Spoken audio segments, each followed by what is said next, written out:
En 1992, en la ciudad de Bradford, en el Reino Unido, se dio un brote de neumonía. Los médicos trataban de encontrar el origen. Y en esos casos lo que se hace a veces es investigar qué hay en las torres de refrigeración industriales de la zona. Los investigadores encontraron una bacteria especial que no conocían. Se le dio el nombre de Bradford-Coco a este nuevo microorganismo. Sin embargo, no era una bacteria. En 2003, un grupo de investigadores de la Universidad de Marsella se dio cuenta de algo muy extraño. Es que este Bradford-Coco no era una bacteria, aunque en las pruebas mostraba la misma coloración cuando se le aplicaba el tinte para diferenciarlas. Se trataba de un organismo que además era tan grande o mayor que una bacteria corriente. ¿Qué era eso? Era un virus gigante al que se le dio el nombre de mimivirus. Se le dio el nombre de mimivirus ya en el siglo XXI, cuando fue descubierto, porque mimetizaba por el color a estas bacterias. Además, había muchas cosas extrañas. Este virus era capaz de sintetizar proteínas. ¿Estaba vivo? ¿No estaba vivo? Típico debate siempre con los virus. Pero lo interesante aquí no es tanto este nuevo virus hallado, sino que a inicios del siglo XXI, el investigador Philip Bell realiza una nueva hipótesis respecto al nacimiento de la vida, algo tan fundamental como el nacimiento de la vida. Se sabe prácticamente desde el siglo XIX, cuando los primeros médicos e investigadores empiezan a estudiar las células, que había algo extraño. Ya hace más de 120, 130 años, 140, se dan cuenta los doctores que dentro de las células había un parásito. ¿Qué era eso? Se da diferentes nombres. Hoy lo conocemos por mitocondria. La mitocondria se argumenta o se cree, una de las hipótesis más aceptadas, es que era una célula que tenía una capacidad para generar energía de una forma diferente y que llega a conseguir una relación simbiótica, se convierte en un simbionte con otra bacteria que acaba uniéndose a ella de una forma u otra que no conocemos. Pero el doctor Philip Bell, y aquí conectaremos con la historia del Bradford virus, Bradford-Coco, mimivirus, tiene una teoría, una hipótesis diferente que está alcanzando mucho vuelo en la actualidad. Y es que, según la eucariogénesis viral, su hipótesis, es el núcleo, el cerebro de la célula, entre comillas, si la mitocondria es la central nuclear. En el fondo, es un virus gigante. Hay diferentes razones por las que se cree que esta hipótesis va a ser la adecuada para explicar por qué el núcleo está aislado dentro de una célula. Además, conecta con algo que es la disyuntiva que tienen los virus, ¿no? Es matar al huésped, continuar extendiéndose siendo más benignos. ¿No hay más sublimación para un virus que convertirse en el cerebro del huésped? Es algo así como que alguien entra en una empresa a trabajar y en lugar de ser la típica persona corrupta que va haciendo pequeños robos como un virus o intentando crear copias de aquello que quiere conseguir, esa persona, en lugar de ese comportamiento tradicional, acaba convirtiéndose en el CEO de la empresa, acaba siendo el Steve Jobs de la empresa. Y ese virus ya no simplemente crea nuevas réplicas, es que empieza a diseñar un iPhone, cambia por completo lo que la empresa va a ser. Ya no es una empresa de ordenadores, o ya no es como Nokia, una empresa maderera papelera, es una empresa que fabrica móviles. Las células eucariotas empiezan a evolucionar y van a adquirir complejidad mucho mayor. E incluso los investigadores, a partir de todas estas recientes averiguaciones, se dan cuenta que incluso hay dentro de los paravirus o virus satélites uno muy concreto encuentran el Sputnik virus. El Sputnik virus es muy especial porque es un virus caníbal. En lugar de los virus satélites, que pueden ser virus comensales, simplemente no tener una relación que perjudica al otro virus, este virus puede tener una relación de parásito con un virus gigante e incluso matarle. Y se da la situación de que a veces estos virus caníbales pueden incluso mejorar la vida del huésped cuando dañan tanto a los virus a los que atacan que la enfermedad remite. Y la pregunta aquí es, si nuestra vida es algo tan complejo, si podríamos argumentar que si estas teorías son ciertas, lo que somos en el fondo, nuestro núcleo literalmente, es un virus gigante, ¿cuál es la relación que tenemos con todo ese ecosistema que habita en nosotros? ¿Qué pasa con la cantidad de microorganismos que están en nuestros fluidos, en nuestro intestino, en nuestra piel? ¿Cómo afectan a nuestra salud? Pero no solo a nuestra salud, a nuestro olor, e incluso a decisiones que tomamos como ¿qué nos gusta? ¿Lo salado, lo dulce? ¿Qué nos apetece comer? Para encontrar una persona que nos pudiera explicar esta relación, cómo nos afecta a la salud, cómo hemos ido siendo condicionados por aquella jungla de microorganismos que habita dentro de nosotros, tenemos que encontrar a alguien que fuera un experto extraordinario en la materia. Cuando he preguntado a diferentes personas quién podría ser recomendable para tratar algo así, sin duda la respuesta fue la doctora Sari Arponen. Doctora Arponen, buenos días. Hola, ¿qué tal? Buenos días. Pues muchas gracias por la invitación. Estoy encantada de estar aquí para hablar de estos temas que son, bueno, a mí me lo parecen tan fascinantes, ¿no? La doctora Arponen es conductora de un podcast que os recomiendo, Slow Medicine Revolution. Podéis encontrar en iVoox, es un podcast original. Y además es autora del libro Es la microbiota idiota. Así que, además, un libro que os puedo asegurar que es apasionante. Si vais a gastar el dinero en gin tonic o cualquier cosa que va a ser absolutamente irrelevante, os recomiendo que antes os compréis el libro de la doctora Arponen. Doctora Arponen, ¿qué es la microbiota? ¿Qué es la microbiota? Que además ahora está tan de moda en el último par de años quizá, porque efectivamente es el libro mío que has mencionado, pero también hay otros muchos libros muy centrados en el intestino sobre todo. Pero la microbiota realmente es todo ese conjunto de microorganismos que tenemos en el cuerpo, no solo en el intestino, aunque todo el mundo pues siempre piensa más en el intestino, habla incluso de la flora intestinal, que es como se la llamaba hasta hace muy poco, ¿no? También tenemos estos microorganismos pues en la boca, en la nariz, en la piel, en el tracto genitourinario, en la leche. Las madres que le dan leche a sus hijos, a sus bebés, también tienen microbiota en la leche. Hay en el semen, hay en el líquido amniótico.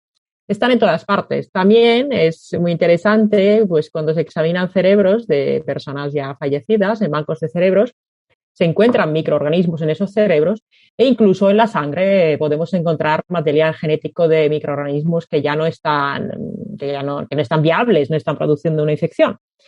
Y bueno, estabas hablando de los virus. Efectivamente, también los virus forman parte de esa microbiota. Podríamos hablar también del microbioma.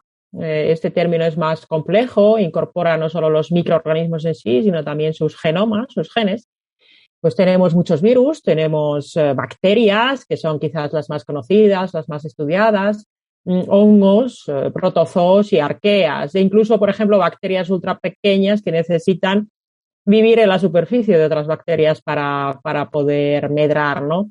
Lo de los virus es particularmente interesante, estabas hablando de ellos, porque realmente quizás por este último par de años que hemos vivido, pues mucha gente piensa en los virus como algo siempre patógeno, siempre peligroso, pero realmente hay que pensar que se estima que hay quizás 100 millones o más de virus diferentes en el mundo y los que producen enfermedad en humanos son quizás un par de cientos, ¿no? Y muchos virus, por ejemplo, afectan a bacterias, son los virus bacteriófagos, o incluso algunos de los que comentabas a otros virus de otros virus, ¿no? Entonces, es un verdadero ecosistema súper complejo que tenemos en nuestros cuerpos, dentro de nosotros, flotando alrededor de nosotros. Y también hay un microbioma prácticamente en todas partes. Lo comento en mi libro, pues en el ojo de un huracán, en nuestros teléfonos móviles. Los microorganismos están en todas partes y así debe ser, ¿no? Si no estuvieran, no podríamos estar vivos. De hecho, tanto es así que hay quien incluso va al extremo de decir que nosotros como seres humanos, nuestra existencia tiene sentido como una especie de naves espaciales, ¿no? Donde pueden viajar todos esos microorganismos. En esas circunstancias, ¿es el ser humano un ser simbiótico? Sí, la simbiosis hace referencia a esa comunión, a esa unión, a esa forma de vivir de forma conjunta entre diferentes seres vivos.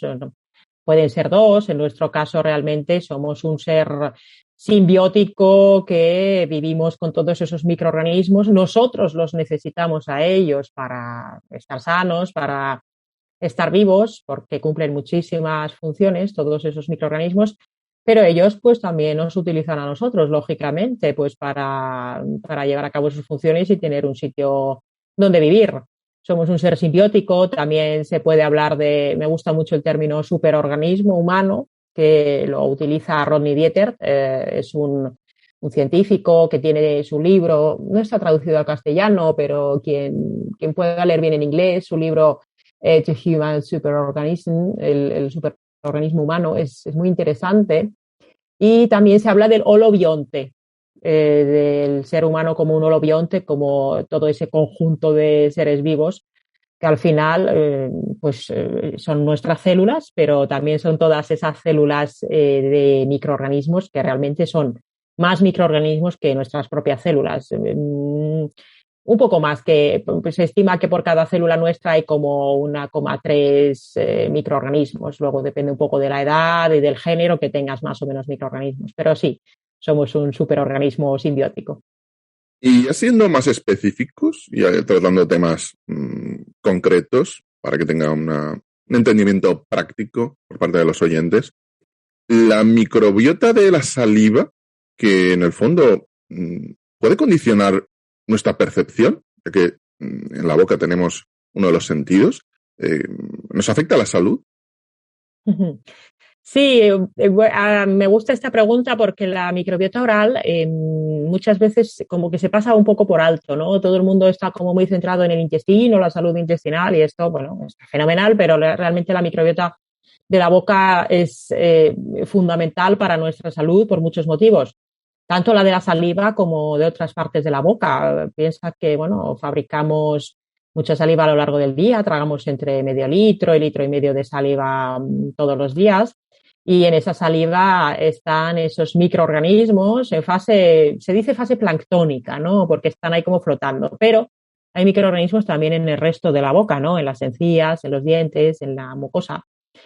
Y la de la saliva en concreto o la de la boca en general, pues efectivamente puede interferir o influir en la percepción que tenemos de los sabores, en nuestro sentido del gusto y también en nuestro sentido del olfato, porque al final el gusto y el olfato están muy relacionados.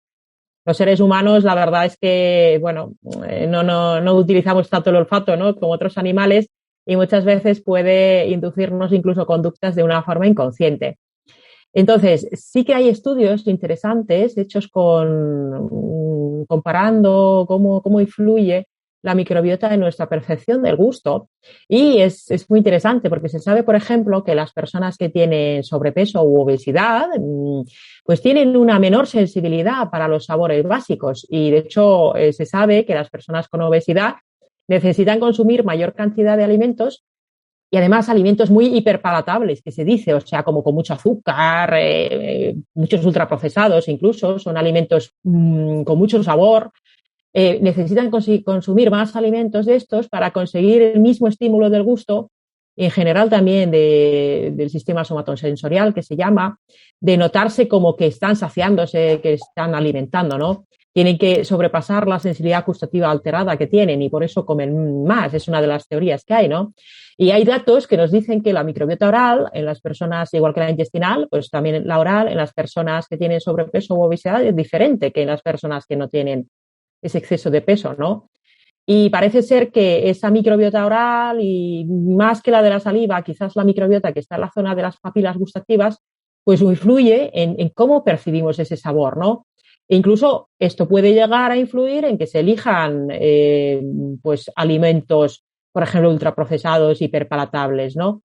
Y también es curioso que quizás se piensa que el consumo de alimentos fermentados, sobre todo si contienen microorganismos vivos, pues puede influir en la percepción del sabor, ¿no? Y claro, nosotros, pues muchas veces cuando escogemos qué comemos, no somos conscientes de todos los mecanismos que están detrás de nuestra elección de los alimentos y parece ser que la microbiota no solo intestinal, sino también la de la boca puede influir en que escojamos un alimento u otro, ¿no?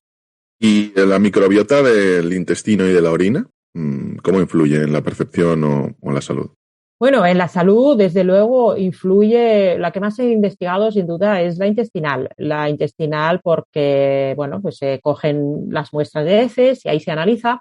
Es verdad que la de las heces no es exactamente igual que la del intestino. Hay que pensar que el intestino son metros y metros y, por ejemplo, la microbiota del intestino delgado, ¿no? Se conoce también como la del intestino grueso, la fecal. Entonces, en primer lugar, la microbiota intestinal lleva a cabo muchas funciones, pues entre ayudarnos a hacer la digestión, fabricar muchas moléculas y sustancias, nos protege frente a microorganismos patógenos, esto también con la oral, por ejemplo, ahora que estamos con el tema del COVID, pues como tenemos la microbiota oral, la de la nariz o la intestinal, puede condicionar cómo transcurre la infección, si es que nos invade el virus, ¿no? En suma, realmente la microbiota intestinal cumple muchas funciones y si hay un desequilibrio de esa microbiota va a influir en esas funciones. Si ya nos vamos más al terreno de la percepción, pues realmente la microbiota intestinal con esas interacciones que tiene con el cerebro, ¿no? El eje intestino-cerebro, es lo que más se ha estudiado. La microbiota de la orina es verdad que no se ha estudiado tanto, por ejemplo, en cómo influye en cosas como nuestra conducta. Pues aquí hay estudios muy interesantes. Sabemos que la microbiota intestinal, más allá de todas esas funciones sobre el sistema inmunitario, la digestión o la producción de sustancias como las vitaminas y los ácidos grasos de cadena corta, incluso puede llegar a influir en cosas como nuestra conducta, en nuestra percepción del mundo, o incluso en cómo nos afectan pues, estresores psicosociales, o el que nos hagan bullying, o el que nos hagan mobbing, el estar solos. Todo eso va a influir sobre la microbiota y nuestra microbiota va a influir en nuestra conducta, en cómo nos relacionamos con otras personas, ¿no? Entonces, todo esto es de forma inconsciente, lógicamente, no somos conscientes de cómo nuestra microbiota puede influir en todos estos aspectos. Pero aquí me surge una cuestión. Si la microbiota puede afectar a cosas tan concretas como qué es lo que comemos, qué es lo que nos gusta, qué es lo que debemos llevarnos a la boca, cómo nos vamos a comportar porque se ha alterado nuestro comportamiento, esa forma de afectar nuestras percepciones es una forma que beneficia a la microbiota. En otras palabras, ¿se va a beneficiar ciertos tipos de bacterias de nuestro intestino porque nosotros comamos azúcar en lugar de una comida amarga? Y en el fondo lo que están haciendo es nos están hackeando las percepciones para ellos entre comillas, verse beneficiados. Bien, bueno, quizá no podríamos decir exactamente. Esto es verdad que aquí hay varias teorías. Hay quien piensa que realmente esa microbiota que está allí, si nos altera la conducta, pues pudiera ser por eso, precisamente, para hacer que nosotros llevemos a cabo una serie de conductas que los pueda beneficiar a ellos. Pero claro, el microbioma, la microbiota es muy complejo, es un ecosistema, hay cientos o miles de bacterias diferentes y quiénes son quienes realmente nos modulan esa conducta y quiénes son los que ganan, entre comillas, para hacernos comer pues lo que les va a influir a ellos. Hay que pensar que, por ejemplo, pues comer brócoli o comer verdura, pues quizás es más beneficioso para un tipo de microbiota más beneficiosa, pero luego, por ejemplo, comer, qué sé yo, ultraprocesados que llevan aditivos, pues va a hacer que crezcan otro tipo de bacterias que son patógenas, que pueden producir enfermedad. Entonces, podríamos incluso decir que la microbiota buena, entre comillas, es la parte más buena, es la que nos hace llevar a cabo las conductas saludables, y la parte de la microbiota, entre comillas, más mala nos hace llevar a cabo conductas menos saludables. Aquí quizás le estamos otorgando un papel de humanizarlos, ¿no? De decir es que son buenos o malos, nos modifican la conducta. Incluso a veces se les llega a dar una especie de evolución, como incluso se ha hecho en el último par de años a veces con el coronavirus, ¿no? Como si el coronavirus tuviera una voluntad o un objetivo concreto. Al final, es verdad que es un ecosistema, la microbiota es un ecosistema que puede tener propiedades emergentes, pero de ahí a decir que quizás nos modifique la conducta tanto como para beneficiarse ellos o que nos quieren beneficiar a nosotros, es difícil, ¿no? Es verdad que hay algunos microorganismos muy interesantes que llegan a modificar la conducta. Por ejemplo, el toxoplasma modifica la conducta de una forma que le beneficia claramente. Esto se ha visto en gatos y ratones, ¿no? El toxoplasma es un protozoo que cuando infecta a un ratón, pues hace que se sienta atraído pues por la orina de los gatos y se acerca a los gatos, ¿no? Y esto al toxoplasma le viene bien, porque luego el gato se come al ratón que se le ha acercado y así el toxoplasma pues consigue seguir con su ciclo de reproducción, ¿no? Esto, el toxoplasma no lo hace voluntariamente. Al final es un rasgo evolutivo, que es lo que hace que ese toxoplasma le vaya bien, induciendo esa conducta en el ratón. De hecho, lo comento en el libro, como el toxoplasma incluso parece que puede modular la conducta humana y hacer que las personas humanas con toxoplasma pues tengan mayor promiscuidad sexual o unas conductas sexuales más, un poco más atrevidas, digamos, ¿no? Y eso se piensa que le puede venir bien al toxoplasma. Todavía no sabemos lo suficiente para saber hasta qué punto realmente todas estas modificaciones de la conducta son pues simplemente algo que pasa porque sí, o si realmente es una ventaja evolutiva para todos esos microorganismos, ¿no? Habría que seguir estudiando. Sí se sabe que la conducta se modifica, que según tengas la microbiota, pues a lo mejor eres más sociable o menos sociable, más o menos introvertido, pero que esto sea o no una ventaja para la microbiota, pues habrá que seguir estudiando, quizás, puede ser, desde luego.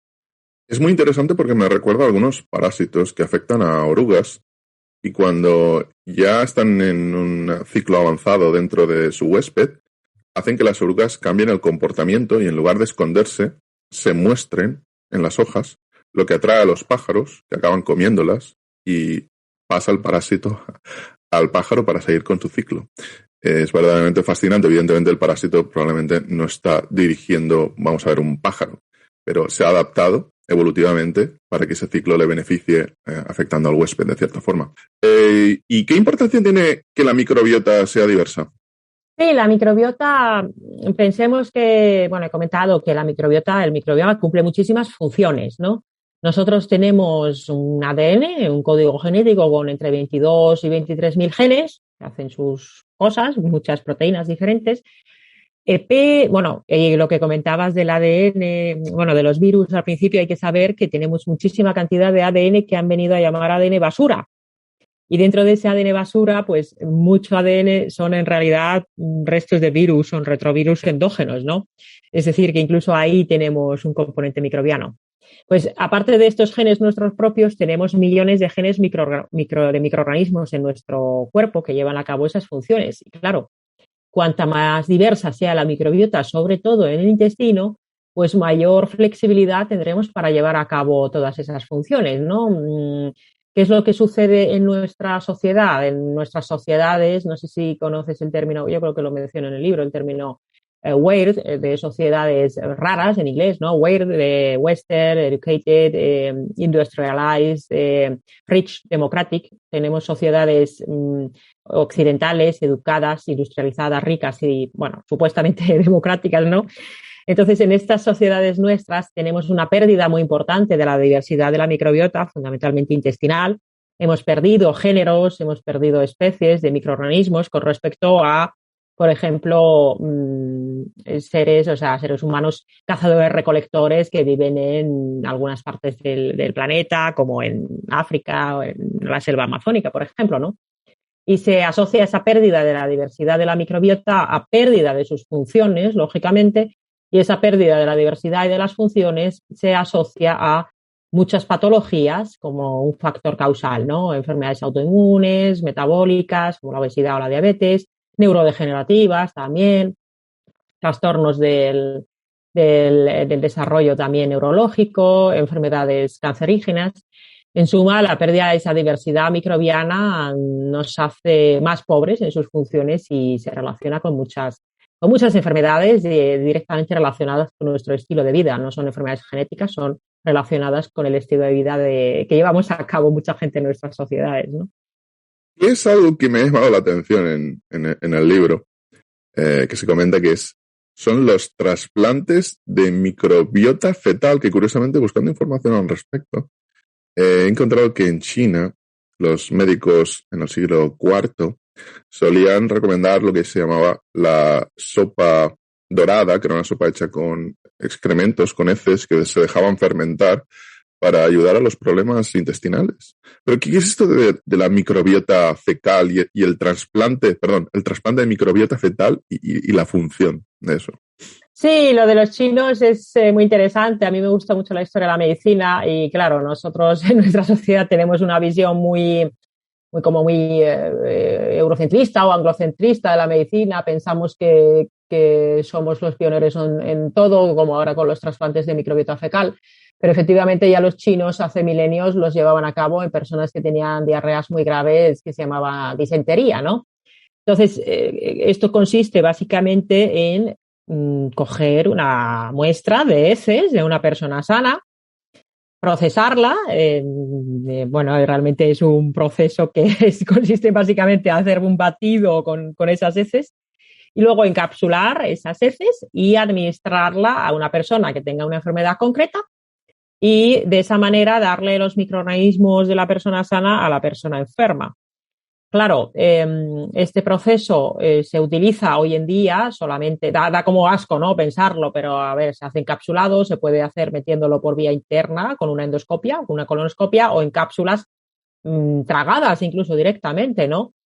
Entonces, esto se hace hoy en día de forma, vamos a decir, médicamente aprobada solamente en una situación muy concreta en nuestro país o en otros, que es la infección por una bacteria, la colonización por una bacteria que se llama Clostridioides difficile, que es un tipo de diarrea que da sobre todo después de tratamientos antibióticos. Pero ya se están haciendo investigaciones con los trasplantes de microbiota fecal, cogiendo esas heces de personas sanas y trasplantando su microbiota a personas con diversas enfermedades, pues desde la obesidad, la enfermedad inflamatoria intestinal, trastornos del espectro autista y otras muchas. Pero claro, comentabas al principio cómo se descubrió, por ejemplo, ese virus que no se conocía hasta ese momento, que al principio ni siquiera sabían lo que era, si era una bacteria o virus. Y hay mucha cantidad de microbiota, muchos microorganismos en nuestro intestino que no sabemos lo que son. Cuando a mí algún paciente me trae un análisis de su microbiota fecal, en realidad lo que se analiza es el material genético. Y hasta el 40 al 50% del material genético que encontramos en esas heces, pues es desconocido. Entonces estamos trasplantando algo que no sabemos ni siquiera lo que es. Es más, de hecho, no se pide hacer un análisis de las heces de la persona donante, simplemente se mira que esté sano y que no tenga patógenos. Pero ya se han descrito casos de personas que se han hecho un trasplante de una persona supuestamente sana y que al cabo de un tiempo luego han debutado con una enfermedad. Y es que a lo mejor esa microbiota ya era una microbiota enferma que podía predisponer a una enfermedad, como puede ser la obesidad, por ejemplo. Y sabemos, por estudios en ratones y en humanos también se ha visto esto mismo, que si tú coges una microbiota obesógena que puede generar obesidad y se la pones a una persona delgada, le puedes generar una obesidad. Entonces es un... Perdón. Sí. Si se le hace un trasplante de microbiota fetal a alguien que es delgado y el donante de esas heces es alguien obeso, ¿la persona delgada puede acabar siendo obesa también? Sí. De hecho, este lo comento en el libro, como una mujer tenía esta diarrea por el Clostridium difficile. estaba muy mal, no respondía a los tratamientos habituales con antibióticos y entonces cogieron una muestra de heces de su hija, que supuestamente estaba sana. Y se la colocaron a esta mujer, que al cabo de un tiempo empezó a engordar de forma irremediable por mucha dieta que hiciera. Y es que coincidió que también la hija empezó a engordar.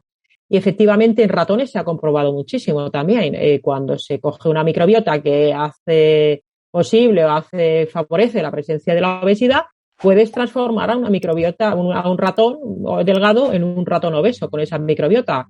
O incluso si coges a un ratón con Parkinson, y coges esa microbiota de ratón con Parkinson y se lo pones a otro ratón, le puedes llegar a generar síntomas de Parkinson. Entonces, claro, no es que una microbiota por sí sola puede producirnos una enfermedad, pues puede.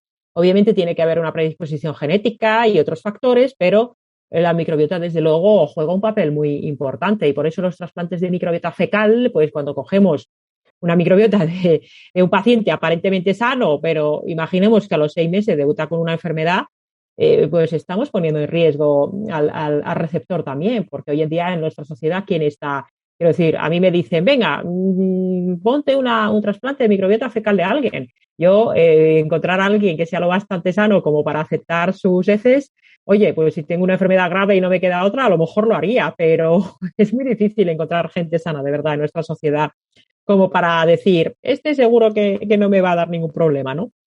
Sí, no, la verdad es que además es una situación un tanto comprometida. Yo no sé si lo aceptaría, ni siquiera, aunque fueran las heces de Rafa Nadal, tendría que planteármelo fuertemente para aceptar esa donación.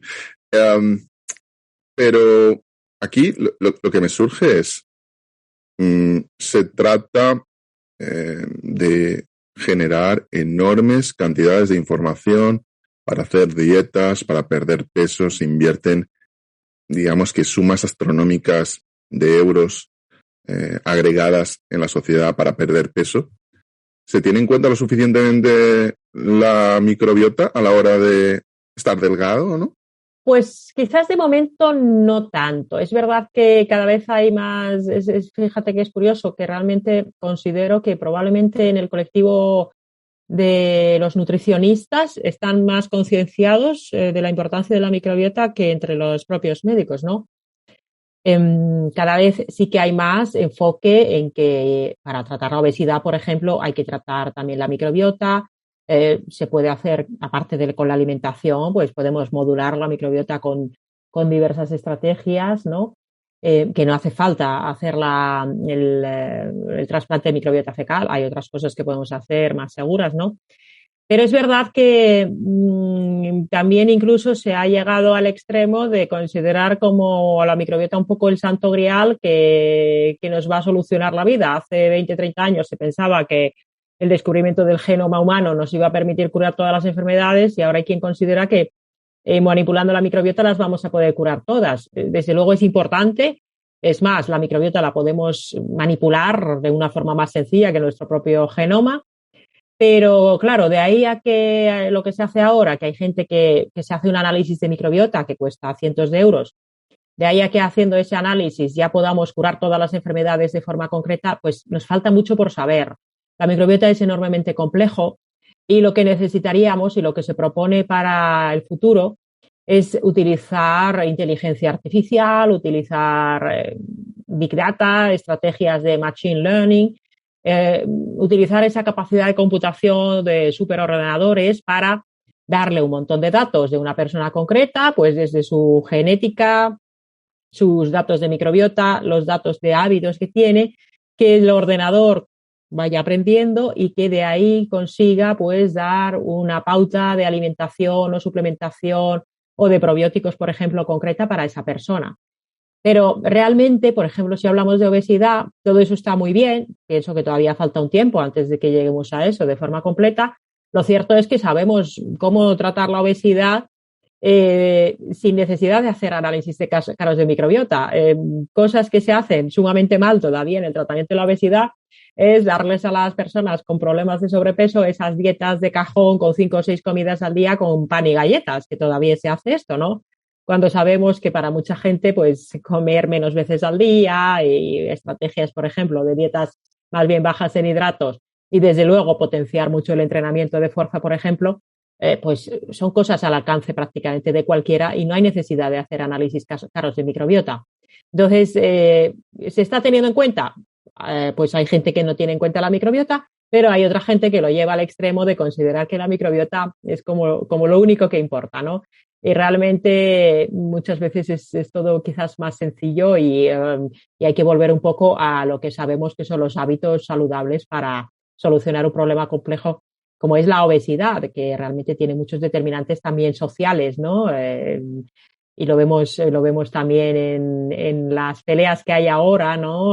Con la industria agroalimentaria y las presiones que hay porque comamos de una determinada forma, que dejemos de comer carne o que nos quieran meter la carne sintética, ¿no? Entonces, todos los problemas de salud no es solo nuestro cuerpo y nuestra microbiota, sino también hay que tener en cuenta que hay unos determinantes sociales. No sé, yo creo que cada vez se tendrá más en cuenta la microbiota, pero a día de hoy tampoco hace falta gastarse cientos de euros para cuidarla, ¿no? En Panamá existe una clínica peculiar, la clínica del doctor Riordan, que lo que ha conseguido hacer es conseguir tratamientos con células madre umbilicales, que en la mayor parte de los países del mundo están prohibidos. Suelen ser autotrasplantes o trasplantes de otro tipo.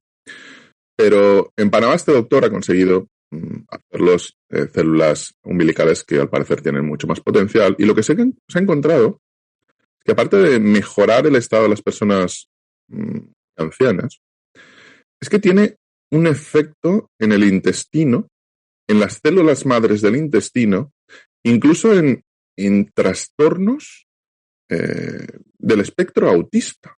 Entonces, ¿cuál es la relación entre envejecimiento, este tipo de trastornos, las células madre, el intestino, la microbiota? ¿Cuál es la conexión? Pues este tema se está estudiando bastante y hay múltiples conexiones. Por un lado, ahora cuando se habla del envejecimiento, realmente no tiene una traducción concreta este término. Se habla del concepto inflammaging o incluso del concepto oxy-inflammaging, ¿no? El envejecimiento es un proceso inflamatorio y es un proceso de oxidación. Piensa pues en una manzana cuando la cortas por la mitad, ¿no? Y la dejas al aire, la manzana se pone pocha, se pone marrón, ¿no? Se está oxidando. Pues lo mismo pasa en nuestras células, ¿no? Nos oxidamos, las células y los componentes celulares se oxidan por encima de nuestra capacidad de contrarrestar esa oxidación. Y por otro lado, envejecemos mal porque nos inflamamos, ¿no? Y la microbiota, el microbioma, sobre todo la intestinal, es la que más se ha estudiado, está directamente relacionado con estos fenómenos de oxidación y de inflamación. Si hay un desequilibrio de la microbiota, pues tendremos alteraciones en nuestra capacidad antioxidativa, ¿no? Nuestra capacidad redox, de reducción de esa oxidación excesiva. Y también nuestra microbiota, si está desequilibrada, va a favorecer la inflamación crónica de bajo grado, que es una situación en la que estamos continuamente un poco inflamados, ¿no?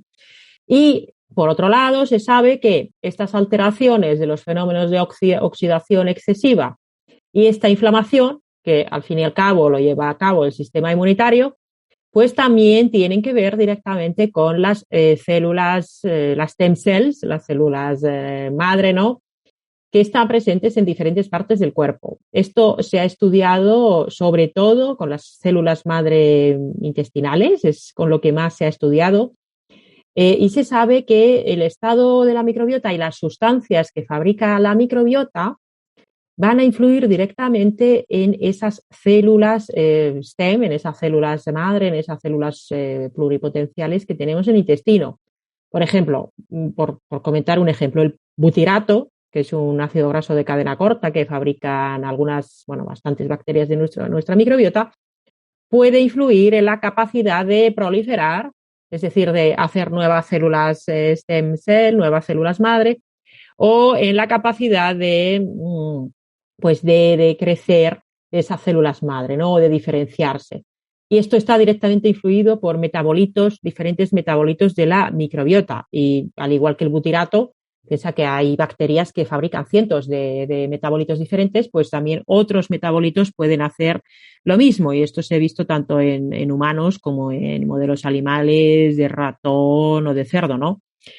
Entonces, la microbiota, desde luego, tiene un papel fundamental tanto en todos los fenómenos del envejecimiento celular de las células somáticas que tenemos, como también en el agotamiento de las células madre, de las stem cells, que al final son las que sirven de reserva para hacer nuevas células, ¿no? Y de hecho se está estudiando bastante la microbiota y su metabolómica, sus metabolitos, las sustancias que produce en los fenómenos de ese oxy-inflammation, de ese envejecimiento inflamatorio y oxidativo. ¿Y cómo afectan los antibióticos y la dieta a la microbiota? Porque a veces oímos eso de que los antibióticos son una especie de napalm que puede acabar exterminando muchas bacterias, buenas, malas, y afectar al intestino, entre otras partes del cuerpo. Y además la dieta, porque entiendo que dependiendo de cómo comamos, la microbiota del intestino y de otras partes del cuerpo será afectada de una forma u otra. Resumiendo, ¿cómo afecta el antibiótico y la alimentación? Sí, pues realmente todo lo que hacemos impacta sobre la microbiota y efectivamente la alimentación y los antibióticos y otros fármacos quizás sea de los factores más importantes. La alimentación en particular, se sabe que cuando cambiamos nuestra alimentación, vamos a decir que, por ejemplo, cambiamos la forma de comer, pues pasamos de una dieta de estas occidentales, de cafetería, con un montón de ultraprocesados, a hacer una dieta, digamos, por ejemplo, evolutiva, paleo o cetogénica, pues tan rápido como en un par de días puede llegar a cambiar la microbiota intestinal, ¿no?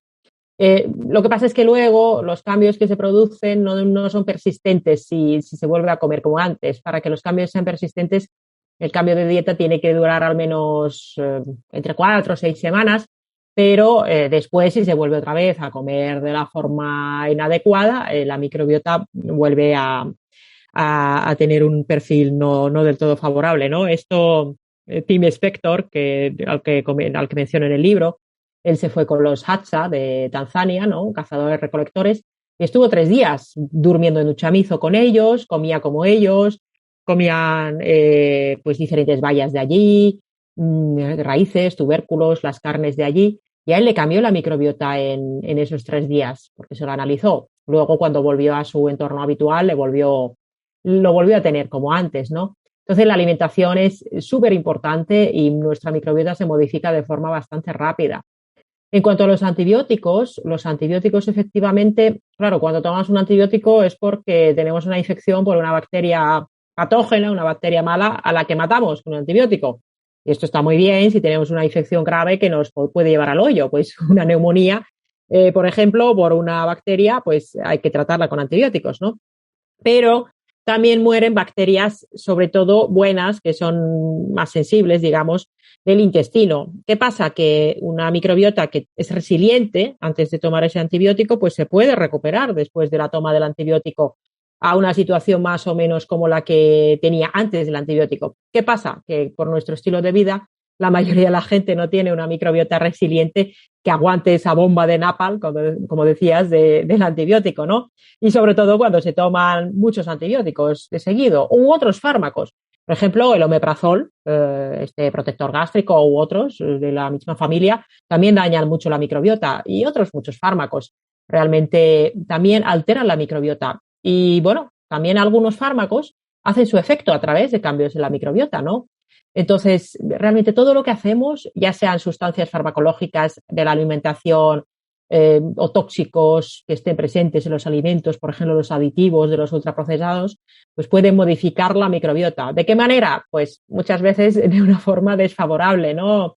Los aditivos, por ejemplo, de los alimentos ultraprocesados, no es que a lo mejor les hagan daño a nuestras células, pero sí que pueden dañar la microbiota, como los edulcorantes artificiales, ¿no? Los edulcorantes artificiales no tienen calorías, pero pueden dañar a la microbiota y favorecer la obesidad, porque deplecionen alguna bacteria concreta, como por ejemplo la Akkermansia, ¿no? Todo lo que hacemos pues va a influir sobre nuestra microbiota. Y ya para dar consejos prácticos a los oyentes que crean que pueden, que les interesa el tema y que quieren mantener una microbiota que esté sana y por tanto que les ayude a estar en plenitud, ¿qué recomendaría para mantener la microbiota en la mejor forma? Pues como hemos comentado, la alimentación desde luego es un paso súper importante. Al final, la alimentación también tiene importancia sobre la microbiota oral. Lo suyo sería llevar a cabo un patrón de alimentación, pues lo que llaman comida real, ¿no? Alimentos que vas al mercado y los compras, que no tienen código de barras, que no tienen una lista de ingredientes infinita. Fruta, verdura, pescado, carne, pollo, huevos, frutos secos, setas. Y no abusar demasiado de los cereales y desde luego no tomar ultraprocesados, ¿no? A mí me gusta bastante la dieta pesco-mediterránea, que no lleva demasiados cereales en la base, lleva esa verdura, fruta, algo de legumbre, ¿no? Frutos secos, la proteína animal procede sobre todo del pescado, que tiene omega 3. Pero bueno, luego hay gente hay muchos hombres, por ejemplo, que les va estupendamente una dieta cetogénica y comen cantidades de carne y no les tiene por qué ir mal, les puede ir perfectamente bien, ¿no? Y hay otra gente que hace una dieta más vegetariana y le va estupendamente también, ¿no? Esto de que todo el mundo tiene que comer lo mismo, a mí, sobre todo cuando es una imposición, ¿no? A mí no me gusta demasiado, ¿no? Cada persona puede ser que necesite una alimentación diferente. Pero siempre eso, con comida real, con alimentos reales y no ultraprocesados. Sería deseable, desde luego, evitar el alcohol y el tabaco. Esto me parece de perogrullo, pero bueno, lo voy a decir. Pero yo creo que mucha gente ya sabe que la alimentación es importante e incluso hay personas que se obsesionan con la alimentación y dejan de lado otras cosas como el ejercicio físico somos una sociedad súper sedentaria y realmente necesitamos movernos más, levantarnos cada poco de la silla y hacer ejercicio de fuerza.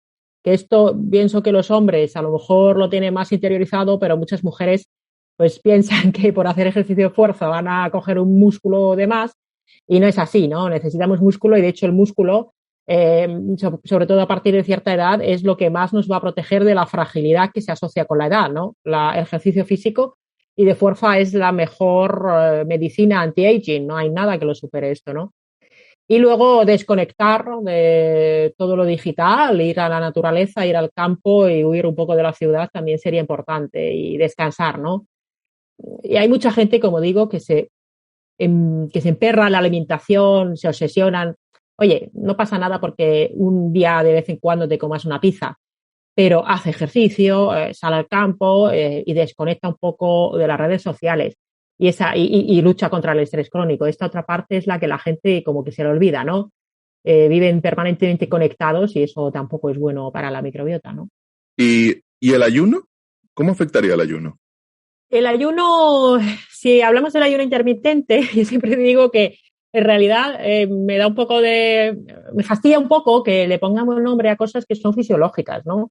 Por ejemplo, cuando duermes con tu bebé, pues lo llamamos colecho y parece algo raro cuando eso se ha hecho de siempre. Y el ayuno intermitente o hacer un ayuno nocturno largo es lo fisiológico para el ser humano. El ser humano evolucionó en un entorno donde teníamos un ayuno nocturno largo, mínimo 12 o 13 horas, incluso 16 horas o más, y comíamos los adultos 1, 2 o 3 veces al día. Eso de comer 5 o 6 veces al día y cenar a las 11 y desayunar a las 7, eso fisiológicamente no tiene sentido, ¿no? Hay estudios que se han hecho con lo que se llama el time restricted feeding, o sea, restringir en el tiempo las ingestas, concentrar las ingestas del día en una ventana temporal de 6, 8 horas y se ha visto que esto es bastante beneficioso para la microbiota. El estar comiendo continuamente, comer 5 o 6 veces al día, hablo del adulto, porque el niño es otra cosa, el niño está creciendo, ¿no? Pero el adulto normalmente mucha gente come de más y come demasiadas veces. Comer 1, 2, 3 veces al día, según la persona, es suficiente para lo que necesitamos, la mayoría. Y para la microbiota en general, comer menos veces es bastante beneficioso, porque si no, la función intestinal se ve interrumpida por todas esas veces que se comen, ¿no? Para hacer un ayuno nocturno largo, hablo de 16, 18 horas, a veces hacer de vez en cuando un ayuno de 24 horas, para la inmensa mayoría de las personas sanas o incluso con patologías viene bien. Aquí el único cuidado que habría que tener sería con personas que tienen trastornos de la conducta alimentaria, antecedentes de anorexia o de bulimia, y personas con una diabetes que estén con fármacos. Aquí pues sí que hace falta supervisión profesional, ¿no?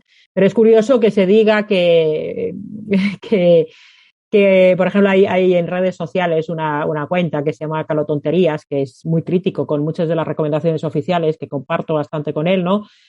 Dice cómo no te ponen, cómo no dicen que hay que tener supervisión profesional para comer 5 o 6 veces al día, cuando esto en los adultos en general genera patología, y sin embargo dicen que hay que tener supervisión para hacer ayuno intermitente. La mayoría de las personas, yo soy partidaria de que la gente tenga libertad, ¿no? Y que coman lo que quieran, las veces que quieran, y una persona sin estos problemas de diabetes o trastornos de la conducta alimentaria, la mayoría de la gente no necesita una supervisión profesional para hacer experimentos con la frecuencia de ingestas o la duración del ayuno nocturno, ¿no?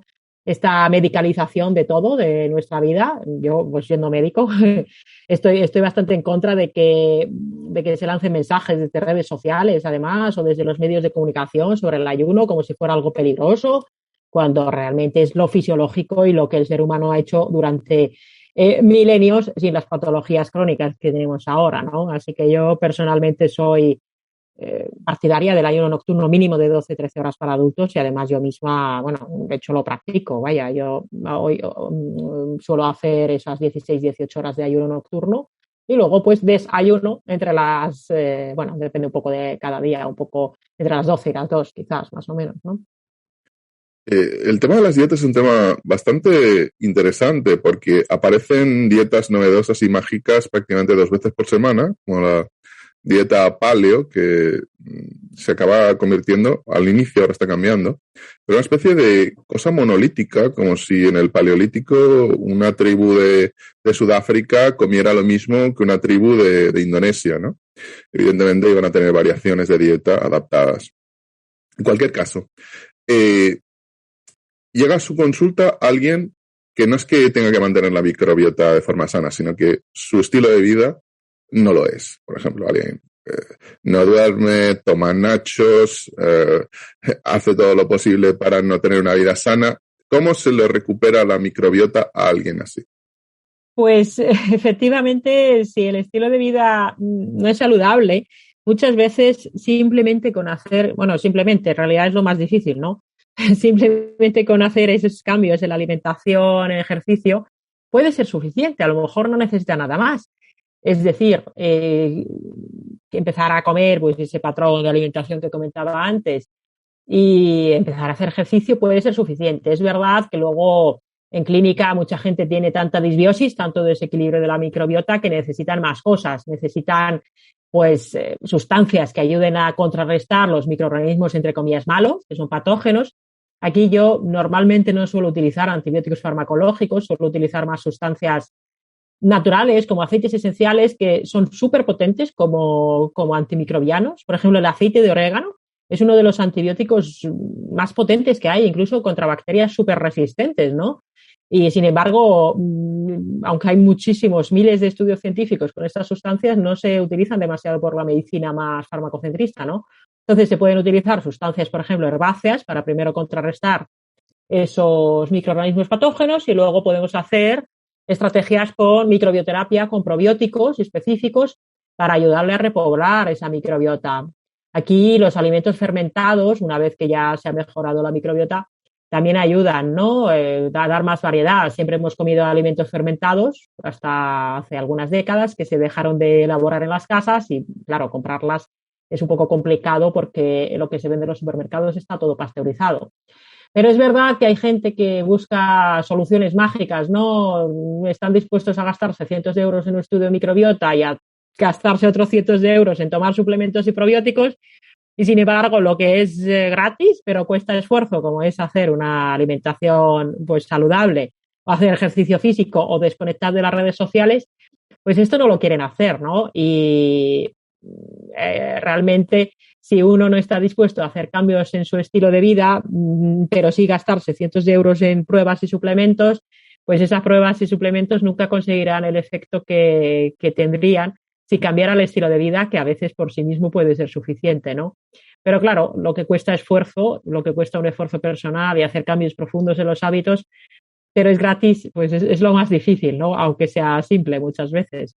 Pero yo se lo digo a las personas, si no estás dispuesto a cambiar nada, pero sí a tomar cientos de euros en suplementos, no terminarás de sanar nunca, ¿no? Que al final de lo que se trata es de buscar esa salud crónica más que luchar contra la enfermedad, ¿no?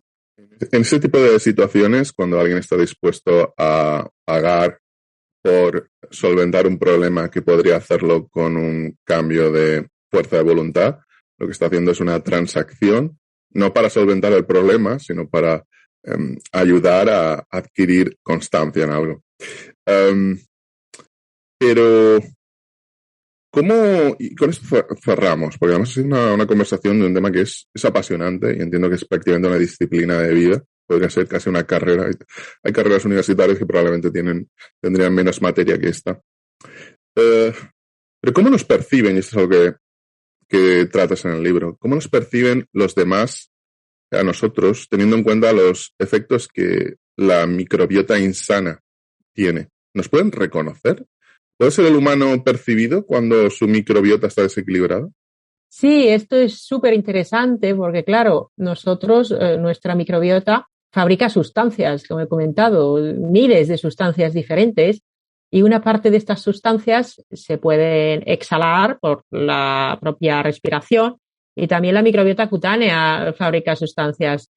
No somos conscientes muchas veces de por qué una persona nos gusta o nos disgusta. Otras veces sí podemos percibir un olor y no sabemos muy bien por qué esa persona huele de esa manera. Y muchas veces es por su microbiota, ¿no? Por ejemplo, nuestro sudor, si tiene un olor determinado, es por la microbiota que descompone las células muertas, las proteínas, las grasas. Por ejemplo, los pies, el olor a pies malo, pues depende de la microbiota de los pies. Pero también en nuestro propio interior, pues se sabe que hay metabolitos, hay sustancias fabricadas por la microbiota que pueden dar ese olor a anciano, ¿no? Que es un olor particular. Entonces, cuando una persona está enferma, puede ser que llegue a oler de una manera determinada según las bacterias que tenga en su cuerpo. Esto, por ejemplo, se ha probado con perros. En la Universidad de Helsinki, por ejemplo, en Finlandia, entrenaron a perros para diagnosticar a personas que tenían COVID, porque el COVID también cambia la microbiota. El Parkinson tiene un olor particular, que hay personas que lo pueden llegar a percibir. Y de la misma manera, hay muchos metabolitos que podemos captar de una forma consciente o inconsciente.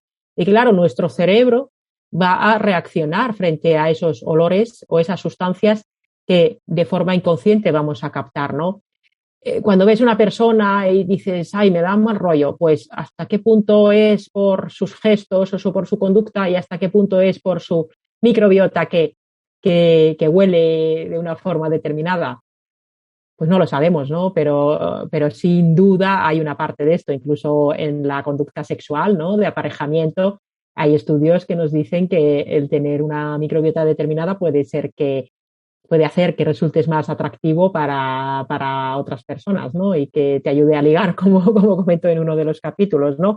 Queda mucho por estudiar, es verdad que esto quizás no tiene tantas aplicaciones prácticas, más allá pues de la utilización, por ejemplo, de esos perros o de sacar algún probiótico que nos ayude a no oler a anciano, por ejemplo, llegado a una determinada edad, pero sin duda se seguirá estudiando y en el futuro sabremos más y, claro, como somos los humanos, pues querremos manipularlo, ¿no? Para resultar más atractivos o para poder diagnosticar enfermedades, ¿no?